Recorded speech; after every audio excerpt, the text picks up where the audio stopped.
Most contractors don't have an information problem. They have an implementation problem.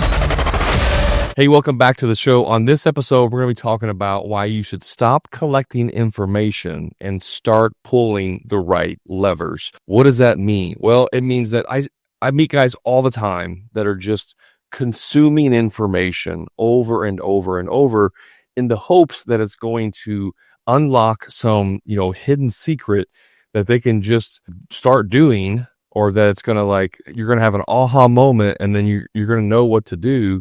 And then that's going to fix everything in your business.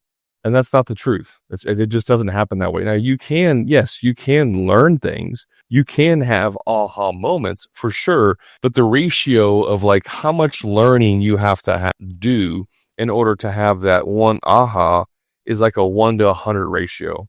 And so what happens is people get stuck in consuming information because it makes them feel like they're progressing.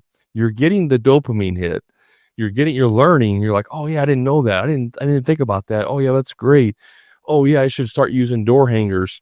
When I go to a house and I put door hangers on the 5 doors, houses next to it to generate business. And that's a great idea. Oh yeah, I didn't think about doing that. Oh yeah, using social media. And you're learning all this information, but why haven't you started executing on the door hangers yet? If it's such a great idea, why haven't you started doing that yet? And that's just an example. It can be anything. What happens is you're learning so much information and you're putting it on the shelf. You're putting it on the shelf. Oh, that's a great idea. Let me put it on the shelf. That's a great idea. Let me put it on the shelf. Because you think you're going to go back to that at a different time in your business when you need it, right? You hear some information that's like, hey, whenever you're hiring a project manager, do this. And you're like, oh, I'm going to keep that information. I don't have a project manager. I don't even have a foreman yet. I'm still a one-man show. But one day, whenever I have people and I do hire a project manager, I'll have that information that I can go back and consume, or I'll learn that piece of information that I'll remember 3 to 5 years from now. And the reality of it is you're not. You're going to forget it. You're going to forget where you put it, that information. You're going to forget the details of that information because it doesn't apply to you right now. It doesn't apply to your business right now. You should only be seeking information that's helping you pull the right lever in your business at the right time. See, there's different levers to pull depending on where you're at in your business. This is why whenever someone messages me, he's like, hey, I'm interested in your coaching. What's all included in the course? That's a wrong question to ask. You should be asking, hey, I have this problem in my business right now. Is that something that you can help me with, or that your coaching will help me with? Now that's a direct question because you know the problem in your business and you can get the answers to solve that. What you think is going to happen is that if I give you a program that has, 500 different videos and training modules and worksheets and all this quote information, then it makes it more valuable. And the reality of it is this: if I could do a 1-hour phone call with you, and in that 1 hour, we are laser specific of the problem that you have, and we unlock that problem. In other words, we figure out how to pull the right lever, and then you go take action on that information immediately, and that information allows you to generate, let's say, an extra $500,000 in revenue and a couple $100,000 in profit.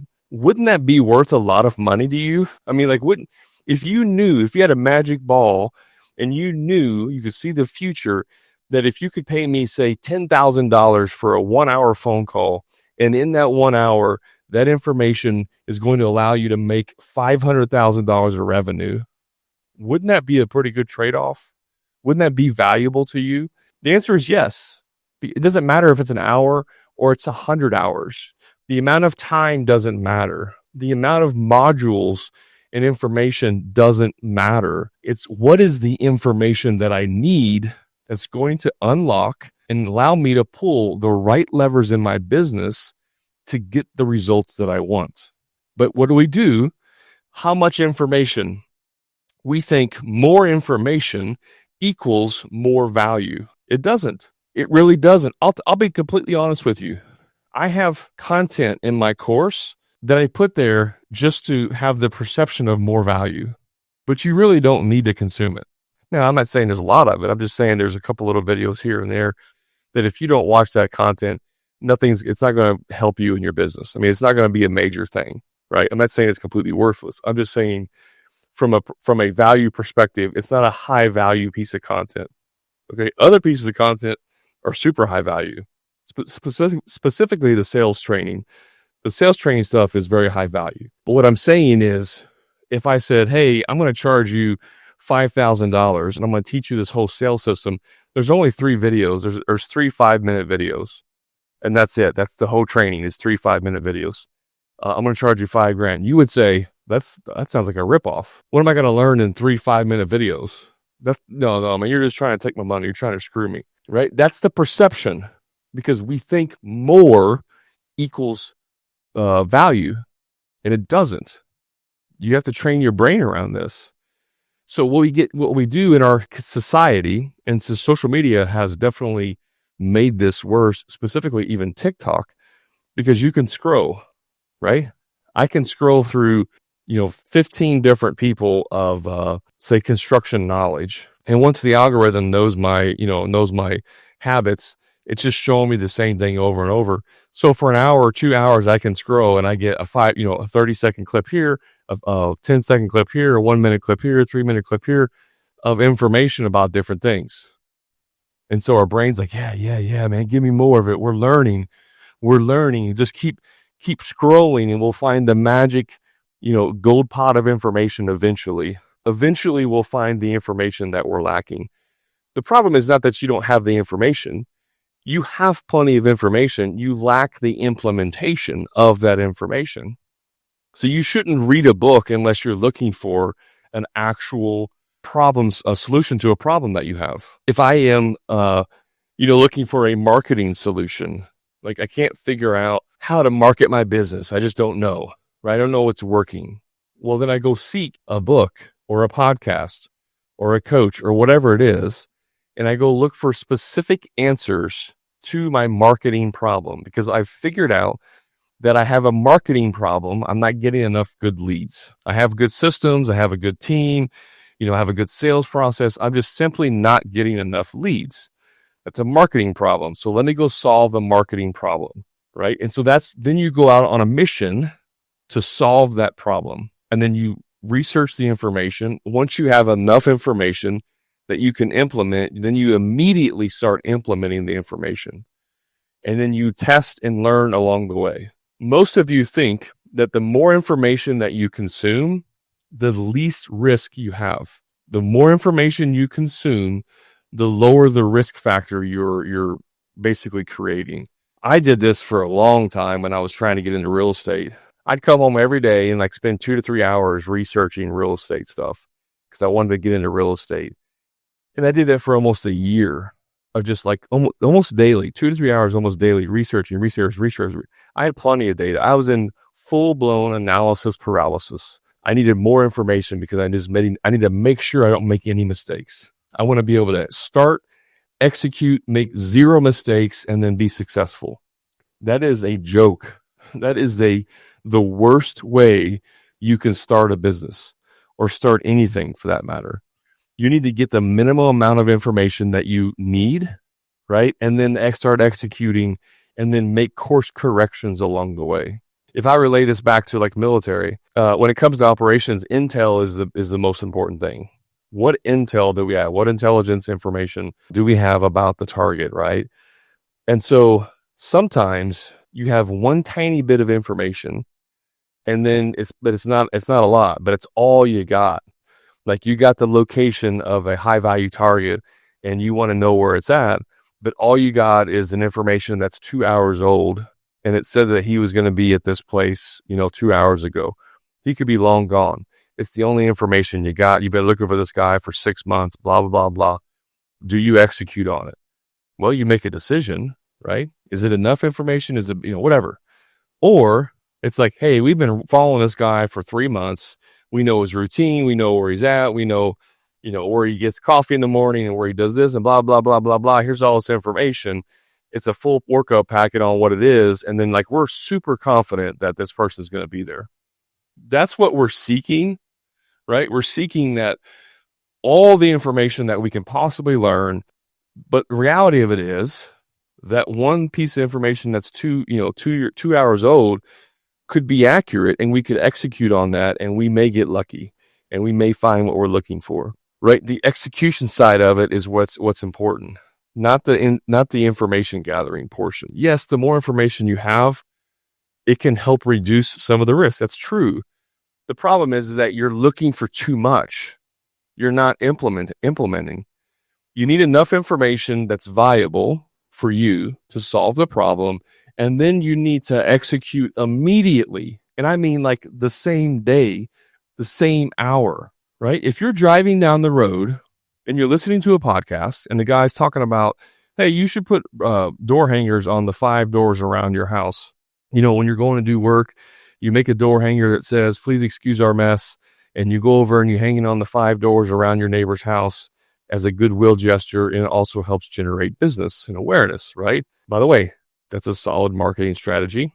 You should probably implement it. But if you're driving down the road and you hear that, damn, that is a good strategy. You should pull out your phone, pull off the road, or as soon as you get home, you're calling your marketing guy or your print shop or whatever, and you're saying, I want to order these door hangers right now. But what happens is, that's a great idea.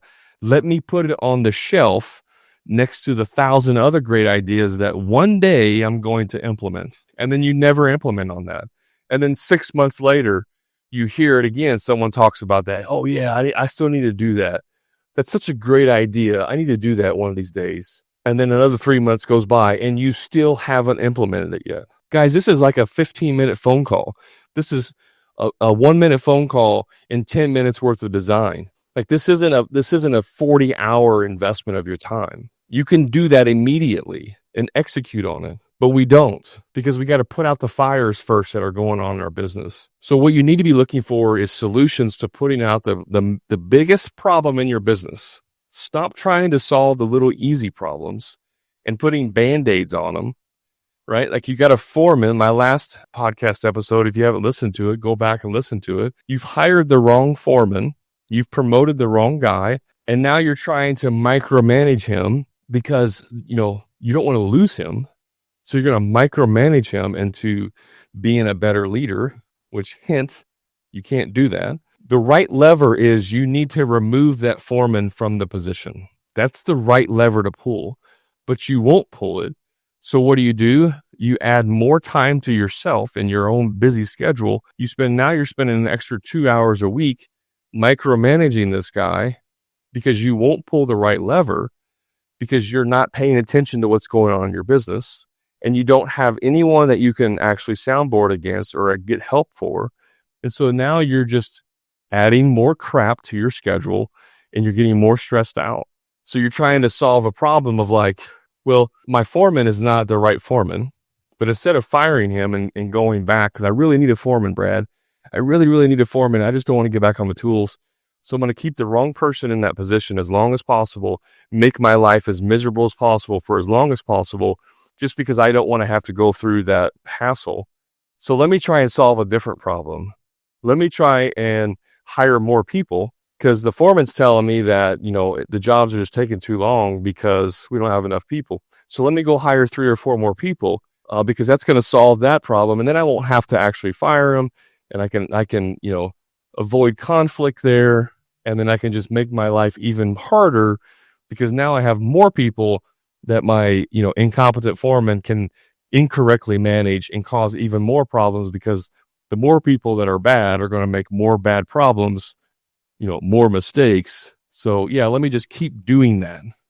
Let me ride the hamster wheel until the entire machine breaks. You see what's going on here? You don't have an information problem. You have an implementation problem. I haven't even started going through the content that I had prepared for this episode. Sometimes I just start riffing, man. It just comes out. I don't know where it comes from. I want to read this quote from Marcus Aurelius. He says, waste no more time arguing what a good man should be and just be one. Why sit around philosophizing? What's the word? Philosophizing? I don't know. I'm not very smart. Why sit around thinking about what's a good dad look like? What's a good husband look like? What's a good son look like? Blah, blah. Let's sit around and think about what all this looks like. Why don't you stop doing that and then just go actually be one, right? Just go do that. So that's a quote from Marcus Aurelius. Waste no more time arguing what a good man should be and just be one, right? That's the same with like, stop arguing with yourself about the right next step and be the guy who just takes the step, who just does it. You got two options, right? I fire the foreman and I, replace him with someone else, or I keep trying to train him and make him better. That's your two options. Well, you pick one based on the information that you have already. You don't go seek new information. You have evidence. And by the way, most of the time, whatever the hard decision is that we need to make is the actual right decision. Most of the time, deep down inside, we know exactly what we need to do, but we're avoiding it. Another saying is the resistance is the way. The obstacle is the way. Whatever you have resistance towards doing is exactly what you should be doing. And almost 100% of the time, that's true. Sometimes you have resistance because there's like your spidey sensors like, hey, you shouldn't mess with that. You shouldn't be doing that. You shouldn't make that decision. But almost 100% of the time, whatever we have resistance towards doing is exactly what we should be doing. I don't want to follow up with leads, man. It's so boring and it just takes so much time. That's exactly what you should be doing. You should be following up with leads. Oh, I don't want to go talk to the guys. I got to go talk to Chris because he's showing up late every day and it's not a good look. And, but he's my best employee, man. He works so hard. Is it a big deal if he's 2-3 minutes late every day? I mean, the other guys are kind of pissed off about it because they show up early, but I don't want to lose him, man. I can't afford to lose him. That self-talk is telling you need to go talk to Chris and tell him, hey, show up on time or you're gone, right? Now, obviously, that's not the exact words I recommend you saying, but that's the conversation you need to have. But you avoid it because you don't want to lose Chris. You're afraid you're going to lose him if that happens. And now you're a hostage to your own business. So what's happening a lot of times is, and I mentioned this earlier, we're convincing ourselves that the more information that we consume, we're actually learning. Like we're actually growing us as a human being, and we're making progress towards being a successful person, having a successful business, so on and so on. Hey, just a quick time out from the show. If you're a frustrated contractor who's dealing with low profit margins, stuck working on the tools every day, or doing free estimates for people who are never going to hire you in the first place, I invite you to my private contractor community, the Profit Club, where contractors just like you are adding 2 to 3 times more profit each year without producing any more jobs and finally getting completely off the tools to never do another free estimate again. So if you're ready to increase your profits, stop doing free estimates and get off the tools, then all you have to do is click the link in the show notes to learn more about the Profit Club and see how it can easily 2 to 3 times the cash in your pocket, give you a proven sales process that will convert more jobs with ease and get you off the tools once and for all. And the best part is you can do all of this without having to produce more jobs than you currently are. Click the link to learn more. Now let's get back to the show. So we think the act of consuming information is what's making us better. It's not. It's not.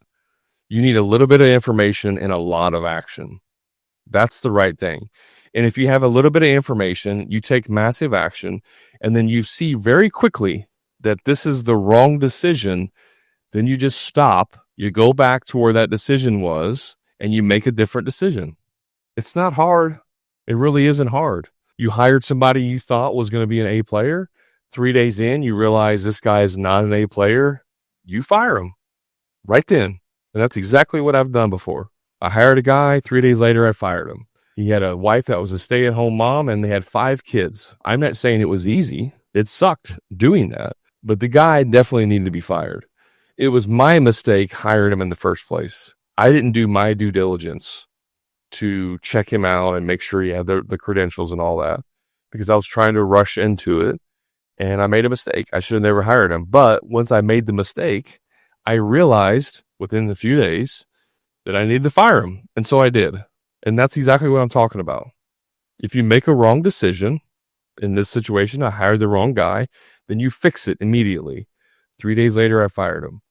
You don't let him work there for 6 months because, oh man, he's got 5 kids and that's really going to hurt and he's not going to have a job. Mom, no. I'm not saying be heartless. I'm not saying treat people like crap. I'm saying you make the right decision regardless of how hard it is. It's that simple. The resistance is the way. So the next part here is, well, how do we know what levers to pull? This is the second part of what I want to get into. We've identified that we're procrastinating. We're using information as a guise that we're learning. We're really not. But how do we know which levers to pull? Because sometimes we're like, I know I got problems in my business, but I don't know which levers to pull. So I'm seeking information in order to figure out which levers to pull. I get it. That makes sense.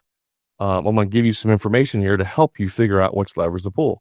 So here's just some and this isn't the end all be all. Okay. These are just some examples of some major things that are going on. So, if you think that you're not worth more, like you think that you can't charge more because you're not worth it, then that is a mindset problem. That's not a value problem. If you think you can't do it, you have a mindset problem. So now you need to look at pulling levers around mindset. Like, how do I figure out how to change my mindset? You have beliefs, you have certain beliefs about things that are preventing you from being able to make this decision. So lever 1 would be like mindset and beliefs. I don't think I can do this. I don't see how I can charge more. No one's going to pay me more money. That's a mindset problem, right? So now you need to look for solutions to mindset problems. There's 4 levers you can pull. There's 4 main levers you can pull in your business. There's mindset and beliefs. There's pricing/sales. There's systems/time, and then there's team/accountability. Okay. Like those are the 4 main levers you can pull in your business. By the way, coincidentally, it's the exact same thing I talk about in my book. If you haven't bought my book yet, it gives you the 4 main levers that you're going to pull in your business. Right. So let me give you some examples. If you're overwhelmed with, cash flow, like, you're not making enough cash flow, you're not making enough money, you're struggling, you're drowning in money, you got to pull the pricing lever. If you're not making enough money, you have a pricing problem. So you need to pull the pricing lever, okay? If your business is in chaos and there's no structure, people are showing up whenever they want, and there's no system that you have for like how you handle leads, and then you need to pull the systems lever. You need to create systems in your business. An operating system, a roadmap, a blueprint, whatever you want to call it. You need to create a system so that people know what to do. You got to pull that lever. If you have mass chaos, if you're burned out, like I don't know how to fix it. I don't know what to do. I work 80 hours a week. I work 6 days a week, 7 days a week. I'm working all the time. I have no free time. Believe it or not, it's a mindset problem. You got to pull the mindset lever. Because it's usually things like, I can't find good helpers. Nobody wants to work anymore. I'm the only one that can do it right. And, I got to work in order to make money. I got to work so many hours because I'm not charging enough, but I can't charge any more than what I'm currently charging because people won't pay it. Those are all mindset related problems. So you got to pull the mindset lever. Okay. If you have problems with, guys not doing the right thing, culture, foreman's not having the right foreman, you can't find the right people, then that's going to be a team and accountability lever, like leadership. Like that's a leadership problem. You got to pull that lever, right? Now there could be more levers specifically, but these are like the major levers in your business. And what's crazy is that when you fix the major problem, a lot of the little problems will disappear. This is called the big domino effect. Instead of, you've seen dominoes, like where they knock them over, they set them up and they knock them over. Well, a little domino, like in order to have that effect where you knock over dominoes, you got to have hundreds and hundreds and thousands of little dominoes, right? But there's also big dominoes, like gigantic dominoes. And so what happens is a lot of guys are trying to knock over one little domino at a time. And if say there's 100 little dominoes in this line, and then at the end is a big domino, right? You're like knocking over the first domino, and then you got to knock over the second domino. But these aren't like you knock over a little one and it's a chain reaction. That's not what's happening.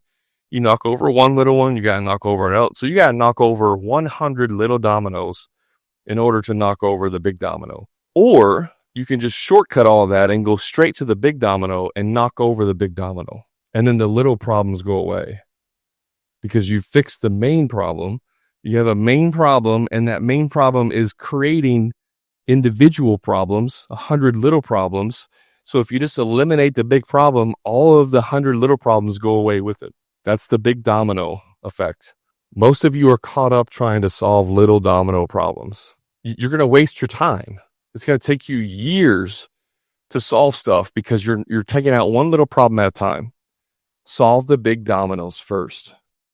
Okay? So if you do learn something, then apply it immediately, then measure the results of that, and then make adjustments. Here's a little thing for you to apply to yourself. When you learn something new, apply that within 48 hours of learning it, and then see what happens. Measure it and repeat. Okay, so don't overthink, don't overplan, don't be a analysis paralysis. Don't overthink, don't overplan. Learn one thing, apply it within 48 hours, measure what happens, adjust, repeat. If you just do that, if you just take that one sentence and you apply it to your business and what you do, you will see some major results happen very quickly. Don't overthink it. Don't overplan it. Learn the thing you need, apply it within 48 hours, measure what happens, adjust, and repeat it. Repeat that process. Okay? That's it. That's all you got to do. So you don't need to scroll TikTok for another hour. You don't need to listen to 100 more podcasts. You know, I get guys all the time. They're like, man, I listen to every one of your episodes. It's great. I love it. Keep doing it.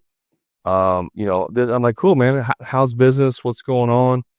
Oh, it's going, I just having a hard time with finances, that's trying to get people to pay me. I'm like, yeah, man, you just got to raise your prices, like you're probably not charging enough. You need to raise your prices. I know, man. I hear you say all the time, I got to raise my prices. It's going to happen soon. It's got to happen or I'm going to go out of business. I'm like, well, cool. Well, if you need any help, let me know. I'm here to help you on the next job. Just raise it 10% and see what happens, and then raise it again. That's cool. Great. Thanks, Brad. 3 months later, 6 months later, a year later, comes across my radar again. Hey, man, how's business? Oh, I'm still struggling, man.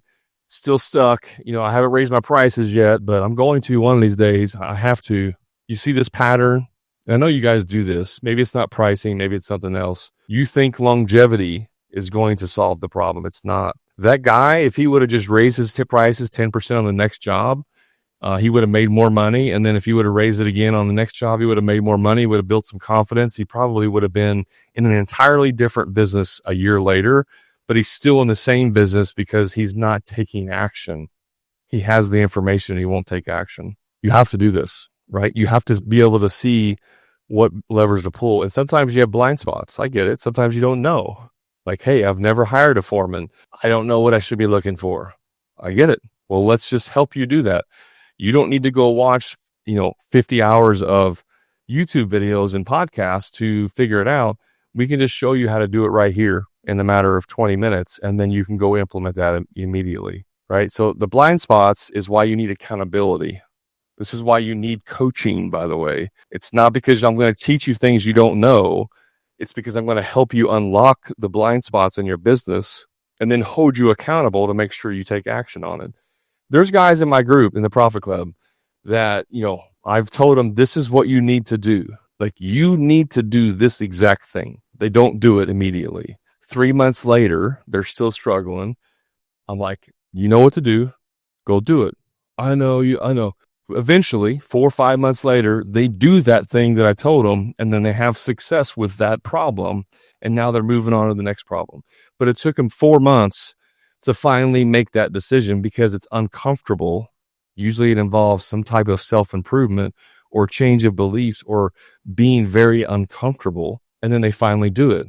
The biggest thing I can tell you, like the biggest hurdle is rebranding. I've had several guys rebrand.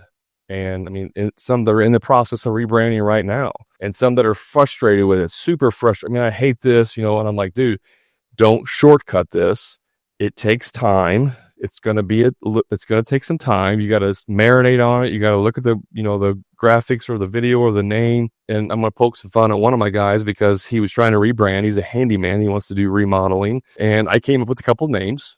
I'm not going to tell you what they are. But I said, I really like this one. I really like this one because he's wanting to go more high-end artistry type business. So we're looking for some old classic, like, things like that. And I said, here, I really like this one. I like this business name. He's like, I don't like it. I don't know, a month, 2 months later, he's finally agreed to that name that I told him, 2-3 months ago. But it took him 2 to 3 months for him personally to get to the part of where he's agreeing that is the right name. But during those 2 months, it's like nonstop. I don't know, man. I don't know if I like this. I'm like, dude, get out of your own way. Get out of your own way. Get out of your own way. Get out of your own way. Right? And finally, he's getting out of his own way, and he's recognized that in himself. And now we're on to the logo design. He's working with the brand designer, and he's coming up with some really awesome stuff. But it took, almost 3 months to get there. And so that's a prime example of pulling the lever. Sometimes you got to fix the mindset. That's the part that took so long. He had to get out of his own way. And then once he got out of his own way, now we can make progress. So he's pulling that lever, right? If you don't do that, if you don't have someone like me telling you to get out of your own way, you're going to put that off for a year, 2 years, 3 years, or never do it, right? So you need accountability to make sure you're following through with these things. And you need a soundboard or someone you can go to or a community who can say, no, man, this is wrong. I'll give you another example. I have another client who's rebranding. He's going from doing remodels, general contracting to specializing in one niche, a very, very, very niche business. I'm not going to say what it is. And he's rebranding, and he bought a new van, and he was asking about branding for the van, vehicle reps. And he posted in our group. By the way, we have WhatsApp channels where people can post marketing channels, sales, different things. So we can talk about different topics. And so he's posted in the marketing channel pictures of a van that's black van with gold letters. And I'm like, it doesn't really look good. This is a high-end type of service that he's offering. Only the top 5% of the world have this. And I was like, black is not a good color. Try it in white. Try a white van with different letters and this and this and this. So he went through a couple of iterations. And then at the end of it, he was like, I think you're right. The white does look way better. Now, this is not about me being right in that's not what I'm talking about. Because I'm wrong. Sometimes, there's I don't like his logo. I'll be honest. I don't like the name that what he named his business and the logo. I don't personally like it. But I'm also not in that niche, so I don't know. But the color choice of the wrap and the vehicles, he shouldn't do black. So he did white. Now he likes it, right? I'm like, make this tweak, take this out, change this, remove this part. He's done those things. He's taken advice. He's done it. And now he's like, you're right. I like it. This is much better than the black option, the black van. So that's just an example of having someone in your corner who can hold you accountable to making those decisions. And then other people can chime in. Yeah, I agree. I like the white one better than the black one, or change this or that. And you get different opinions. But if you have 15, 20, 30 people giving you an opinion, you start to see the mass, there's a tipping point where 70% of the people are saying, yeah, I like this one. And so now you kind of have a more concrete answer of what works best. So having a community, having accountability is going to help you make those right decisions. So, that's I don't want to keep going on just talking about the same thing. I think you get the point, right? I think you get the point that you have to make a decision and then act on it. Don't keep learning. I love that you listen to all my podcasts. I love it. But if you're still listening to my podcast and you're still in the same position a year later, what the hell are you doing? Don't listen to my podcast anymore. Just go start, taking action.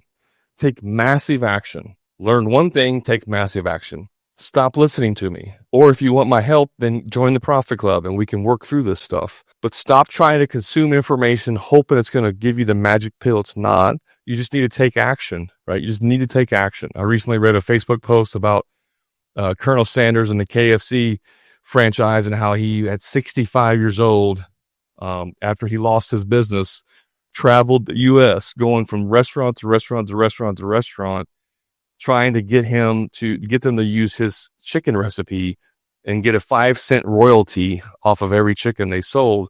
And he had thousands of rejections, like over 1,000 people rejected his idea.